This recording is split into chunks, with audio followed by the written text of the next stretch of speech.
Hi guys, welcome back to my channel. Guys, today's video going to be very interesting cause আজকে আমরা এই ভিডিওতে জানতে যাচ্ছি মেসি তার পুরো ক্যারিয়ারে মোট কতটি রেড কার্ড পেয়েছেন। মেসি তার পুরো ক্যারিয়ারে আন্তর্জাতিক ও ক্লাব মিলিয়ে সর্বমোট 3টি রেড কার্ড পেয়েছেন। তার দীর্ঘ সফলতা ও ক্যারিয়ারের তুলনায় রেড কার্ডের সংখ্যা খুবই কম। মেসি সর্বপ্রথম রেড কার্ড পেয়েছিলেন 2005 সালের 17 আগস্টে হাঙ্গেরির বিপক্ষে একটি আন্তর্জাতিক প্রীতি ম্যাচে। মেসি হাঙ্গেরিয়ার ডিফেন্ডারকে ধাক্কা দেওয়ার ফলে রেফারি তাকে রেড কার্ড দেখিয়েছিলেন।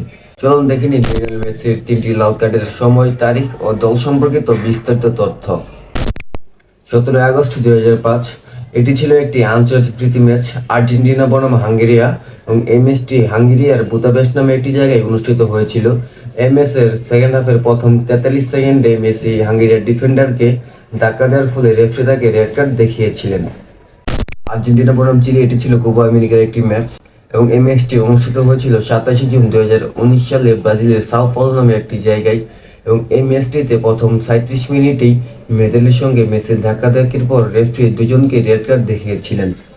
বার্সেলোনা বনাম অ্যাথলেটিক 17 জানুয়ারি 2021 সালের স্পেনের সেভিলে এই ম্যাচটি অনুষ্ঠিত হয়েছিল, এবং এটি ছিল স্পেনিশ সুপার কাপ ফাইনাল। এই ম্যাচের লাস্ট টাইমে সেকেন্ড হাফে মেসি প্রতিপক্ষের খেলোয়াড়কে ধাক্কা দেওয়ার ফলে রেফারি তাকে রেড কার্ড দেখিয়েছিলেন। মেসির রেড কার্ডের সংখ্যা থেকে অনেকের মনে প্রশ্ন আসতে পারে, তাহলে মেসির হলুদ কার্ডের সংখ্যা কত? মেসি তার পুরো ক্যারিয়ারে হলুদ কার্ড পেয়েছেন 90টি। মেসি বার্সেলোনা থেকে 81টি হলুদ কার্ড পেয়েছেন, এবং 8টি পেয়েছিলেন আন্তর্জাতিক ম্যাচ থেকে, এবং বাকি আরেকটি পেয়েছেন পিএসজি থেকে। তো গাইস, এটি ছিল আজকের ভিডিও। যদি ভিডিওটি ভালো লেগে থাকে তাহলে ভিডিওটিতে লাইক দিয়ে চ্যানেলটি সাবস্ক্রাইব করে পাশে থাকবেন। ধন্যবাদ।